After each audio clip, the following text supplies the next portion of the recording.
Tag T V کی بین الاقوامی خبروں کے ساتھ میں ہوں وقار حسین۔ کیوبیک کی وزیر صحت کرسٹین ڈوبے نے اعلان کیا ہے کہ کیوبیک میں ویکسین پاسپورٹ بنوانے کے لیے آن لائن درخواستوں کی وصولی کا عمل جلد شروع کیا جائے گا۔ اس حوالے سے مزید جانتے ہیں۔ کینیڈا بھر میں کرونا وائرس کے پھیلاؤ میں اضافہ جاری ہے۔ آخری اطلاعات کے مطابق کینیڈا بھر میں کرونا کے مریضوں کی مجموعی تعداد 14,79,309 تک جا پہنچی ہے، جبکہ ہلاکتیں 26,855 ہو گئیں۔ ملک بھر میں 14,27,007 مریض صحت یاب ہو چکے ہیں۔ اونٹاریو صوبے میں کرونا کیسز کی تعداد سب سے زیادہ ہے۔ صوبے بھر میں کرونا وائرس سے متاثر ہونے والوں کی تعداد 5,61,297 تک جا پہنچی ہے، جبکہ ہلاکتوں کی تعداد 9,472 ہے۔ کینیڈا میں کرونا وائرس کے سبب سب سے زیادہ ہلاکتیں کیوبیک صوبے میں ہوئی ہیں۔ صوبے میں کرونا وائرس کے مجموعی کیسز کی تعداد 3,86,015 ہے، جبکہ صوبے میں کرونا وائرس کے باعث ہونے والی ہلاکتوں کی تعداد 11,284 تک پہنچ چکی ہے۔ کیوبیک کی وزیر صحت کرسٹین ڈوبے نے اعلان کیا ہے کہ کیوبیک میں ویکسین پاسپورٹ بنوانے کے لیے آن لائن درخواستوں کی وصولی کا عمل جلد شروع کیا جائے گا۔ اس پاسپورٹ کے اجرا سے شہریوں کو ایک جگہ سے دوسری جگہ سفر کرنے، تجارت کرنے اور دیگر کاموں کے لیے آزادی نصیب ہو سکے گی۔ انہوں نے کہا کہ ویکسین پاسپورٹ ہی محفوظ اکانومی کے لیے مناسب راستہ ہے، بصورت دیگر روزمرہ کے کاموں میں مشکلات موجود رہیں گی۔ کینیڈین صوبے البرٹا میں بھی اس مہلک وبا میں اضافہ دیکھنے میں آ رہا ہے، جہاں 2,46,674 افراد کرونا وائرس سے متاثر ہوئے ہیں، جبکہ 2,356 افراد ہلاک ہو چکے ہیں۔ برٹش کولمبیا میں کیسز کی تعداد 1,61,969 تک جا پہنچی ہے، جبکہ صوبے میں کرونا وائرس سے ہونے والی ہلاکتوں کی تعداد 1,802 ہے۔ کینیڈا میں سیاسی جماعتوں کی جانب سے ووٹرز کو اپنی جانب راغب کرنے کے لیے بلند و بانگ دعوے کیے جا رہے ہیں، جبکہ اس سلسلے میں سیاسی جماعتیں بڑے بڑے منصوبوں کے بھی وعدے کر رہی ہے۔ اس حوالے سے مزید جانتے ہیں۔ کینیڈا میں سیاسی جماعتوں کی جانب سے ووٹرز کو اپنی جانب راغب کرنے کے لیے بلند و بانگ دعوے کیے جا رہے ہیں، جبکہ اس سلسلے میں سیاسی جماعتیں بڑے بڑے منصوبوں کے بھی وعدے کر رہی ہیں۔ لبرل لیڈر جسٹن ٹروڈو نے کہا ہے کہ ان کی قیادت میں دوبارہ منتخب ہونے والی حکومت کینیڈا کی سب سے بڑی اور سب سے زیادہ منافع بخش مالیاتی خدمات کی فرموں کی جانب سے ادا کیے جانے والے کارپوریٹ ٹیکسوں میں اضافہ کرے گی، تاکہ ان کے وعدے کے مطابق اربوں ڈالر کے ہاؤسنگ پروگرام کی ادائیگی میں مدد مل سکے۔ سرے بی سی میں الیکشن مہم کے دوران صحافیوں سے بات چیت کرتے ہوئے ٹروڈو نے کہا کہ کینیڈا کے بڑے بینک اور انشورنس کمپنیاں کووڈ-19 بحران سے کسی بھی دوسری صنعت کی کمپنیوں سے بہتر طور پر سنبھل چکی ہیں اور انہیں وبا کے بعد شروع کیے گئے پروگراموں کی لاگت کو پورا کرنے میں مدد کے لیے مزید ادائیگی کرنی چاہیے۔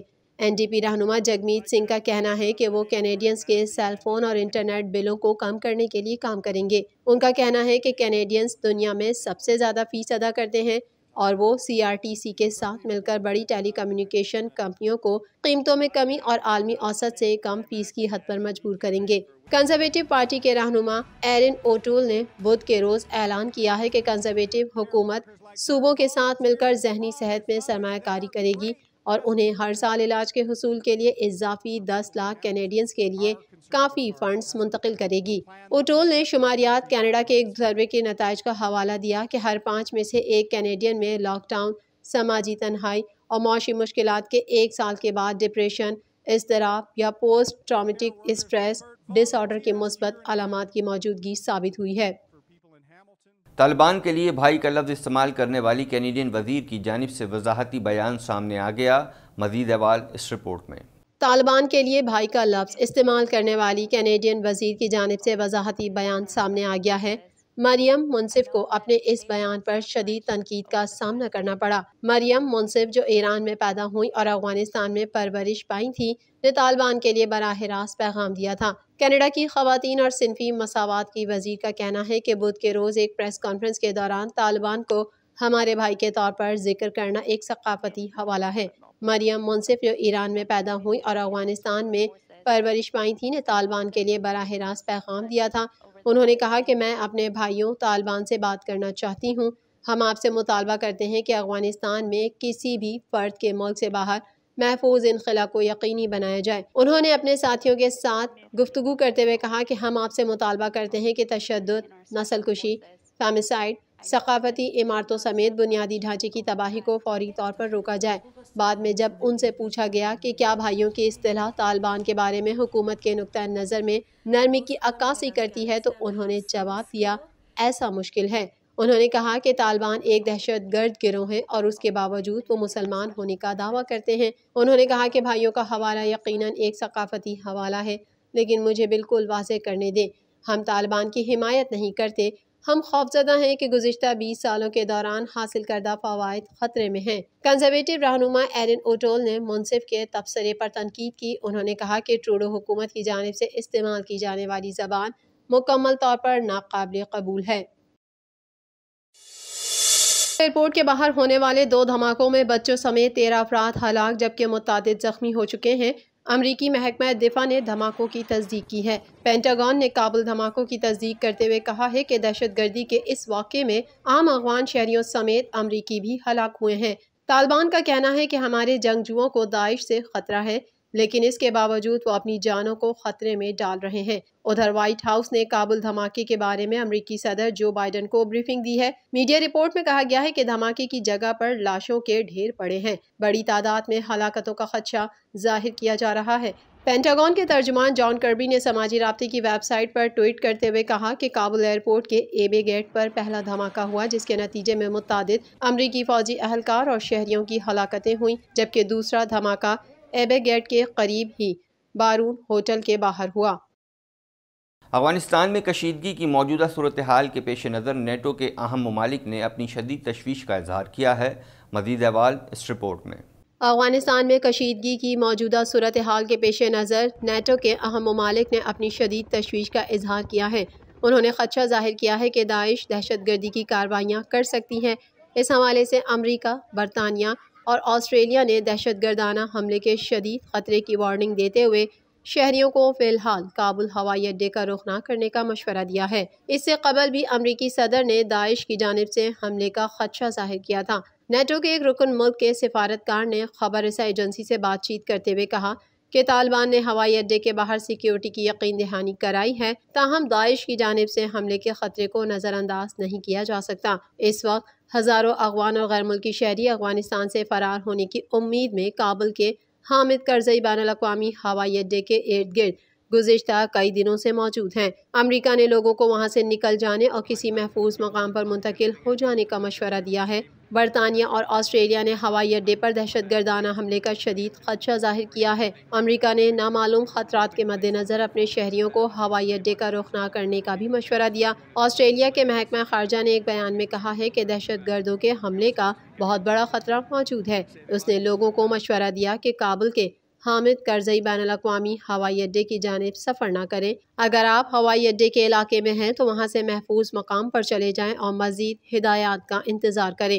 برطانیہ نے بھی اسی طرح کی وارننگ کرتے ہوئے کہا اگر آپ دوسرے ذرائع سے افغانستان کو محفوظ طریقے سے چھوڑ سکتے ہیں تو آپ کو فوری طور پر ایسا کرنا چاہیے۔ تاہم ان تینوں ملکوں میں سے کسی نے بھی سیکیورٹی خطرات کے حوالے سے مزید تفصیلات نہیں بتائیں۔ دوسری جانب افغان طالبان نے ملک کے سب سے بڑے ہوائی اڈے کو فعال رکھنے کے لیے ترکی سے تعاون مانگ لیا ہے۔ غیر ملکی خبر رساں ادارے کے مطابق افغان طالبان نے غیر ملکی افواج کے انخلا کے بعد کابل ایئرپورٹ کو چلانے کے لیے ترکی سے مدد کی درخواست سے متعلق تصدیق نہیں کی، تاہم ترکی کے 2 اعلیٰ حکام نے اس کی تصدیق کی ہے۔ ترک حکام کا کہنا ہے کہ افغان طالبان یہ اصرار کر رہے ہیں کہ دیگر ملکوں کی طرح ترکی بھی اپنے تمام فوجیوں کو واپس بلا لے، لیکن افغان طالبان کا یہ مطالبہ کسی بھی مشن کو پیچیدہ بنا دے گا۔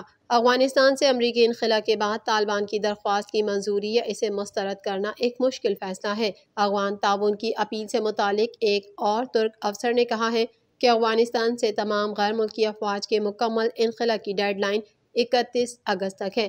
اس کے بعد ہی صورتحال کو طالبان کی درخواست کا فیصلہ کیا جائے گا۔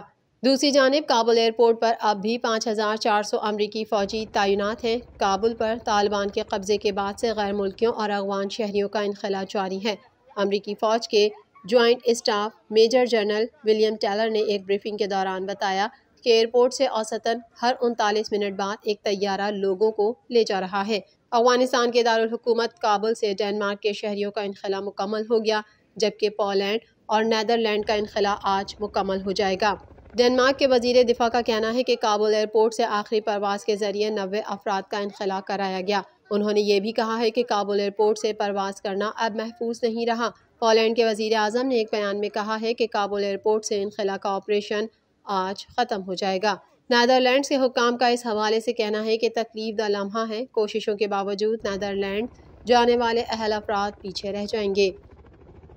روس کے صدر ولادیمیر پوٹن اور چین کے صدر شی جن پنگ نے افغانستان میں غیر ملکی طاقتوں کی مداخلت روکنے پر اتفاق کیا ہے۔ مزید جانتے ہیں اس رپورٹ میں۔ چین اور روس کے صدور میں ٹیلی فونک رابطہ ہوا جس میں افغانستان کی صورتحال پر بات چیت کی گئی۔ چینی صدر شی جن پنگ نے افغانستان کی خود مختاری اور آزادی کے احترام کا اعادہ کیا۔ روس کے صدر ولادیمیر پوٹن اور چین کے صدر شی جن پنگ نے افغانستان میں غیر ملکی طاقتوں کی مداخلت روکنے پر اتفاق کیا ہے۔ دونوں رہنماؤں میں افغان سرزمین کو تباہی سے بچانے کے لیے مشترکہ طور پر کام کرنے پر بھی اتفاق کیا گیا۔ انہوں نے طالبان قیادت پر زور دیا ہے کہ امن کے قیام اور استحکام کے لیے ہمسایہ ممالک سے دوستانہ تعلقات قائم کریں۔ اشرف غنی کے لیے نئی مشکلات کا آغاز ہو گیا۔ امریکی ایوان کے نگران کمیٹی نے اشرف غنی کے خلاف تحقیقات کا مطالبہ کر دیا۔ امریکی میڈیا کے مطابق امریکی ایوان نمائندگان کے نگران کمیٹی نے بائیڈن انتظامیہ پر زور دیا ہے کہ اشرف غنی کے خلاف ڈالر سے بھرے بیگ ساتھ لے جانے کے الزامات کی تحقیقات کی جائیں۔ نگراں کمیٹی نے وزیر خارجہ اینٹونی بلنکن سے اس معاملے پر بریفنگ دینے کا بھی مطالبہ کیا ہے۔ کابل سے فرار ہوتے ہوئے اشرف غنی جہاز میں مبینہ طور پر 16 کروڑ 90 لاکھ ڈالر اپنے ساتھ لے کر گئے۔ ان پر یہ الزام تاجکستان میں تعینات افغان سفیر نے عائد کیا تھا۔ محمد ظاہر نے دوشنبے میں واقعہ سفارت خانے میں پریس کانفرنس کرتے ہوئے یہ بھی کہا تھا کہ سابق افغان صدر کا افغانستان سے نکلنا افغان قوم اور ملک کے ساتھ دھوکہ تھا۔ طالبان کے سابق سفیر ملا عبدالسلام ضعیف کا کہنا ہے کہ سخت گیر دور کو دہرانے کا کوئی ارادہ نہیں ہے۔ عالمی میڈیا طالبان کو ظالم بنا کر پیش کر رہا ہے۔ مزید جانتے ہیں اس رپورٹ میں۔ افغانستان میں طالبان اور شمالی اتحاد کے درمیان مذاکرات کامیاب ہو گئے ہیں۔ افغان میڈیا نے سابق رکن پارلیمنٹ عبدالحفیظ منصور کے حوالے سے کہا ہے کہ صوبہ پروان کے علاقے چارکر میں قومی مزاحمتی محاذ کے وفد نے طالبان وفد سے مذاکرات کیے۔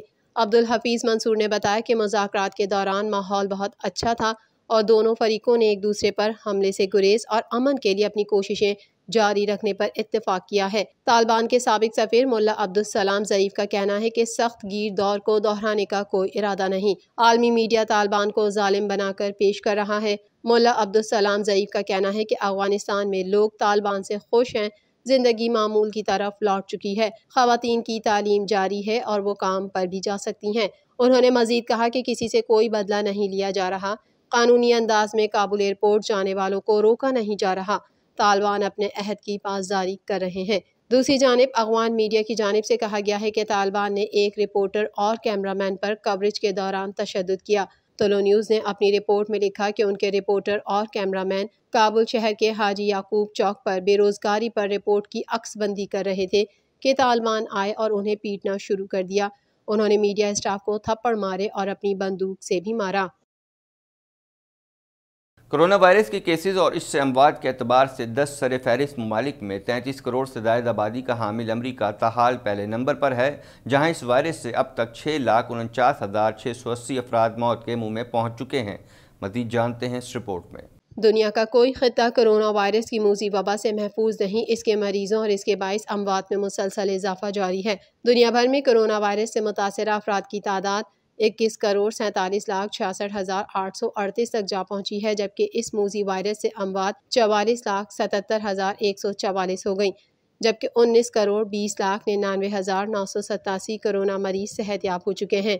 کرونا وائرس کے کیسز اور اس سے اموات کے اعتبار سے 10 سر فہرست ممالک میں 33 کروڑ سے زائد آبادی کا حامل امریکہ تاحال پہلے نمبر پر ہے، جہاں اس وائرس سے اب تک 6,49,680 افراد موت کے منہ میں پہنچ چکے ہیں، جبکہ اس سے بیمار ہونے والوں کی مجموعی تعداد 3 کروڑ 91 لاکھ 57 ہزار 249 ہو چکی ہے۔ 1 ارب سے زائد آبادی والا ملک بھارت کرونا وائرس کے مریضوں کی تعداد کے حوالے سے دوسرے نمبر پر ہے، جہاں اس وائرس سے 4,36,396 ہلاکتیں ہو چکی ہیں، جبکہ اس سے متاثرہ 3 کروڑ 25 لاکھ 58 ہزار 530 مریض سامنے آ چکے ہیں۔ کرونا وائرس کے مریضوں کی تعداد کے حوالے سے ممالک کی اس فہرست میں برازیل تیسرے نمبر پر ہے، تاہم یہ اموات کے حوالے سے فہرست میں دوسرے نمبر پر ہے۔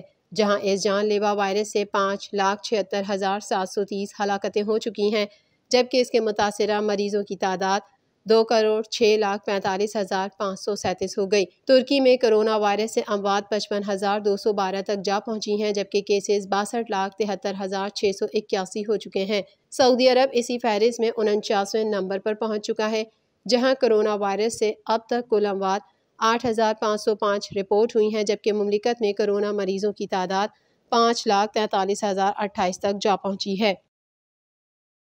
اب تک کے لیے اتنا ہی۔ مزید خبروں اور اپڈیٹس کے لیے دیکھتے رہیے TNN TV۔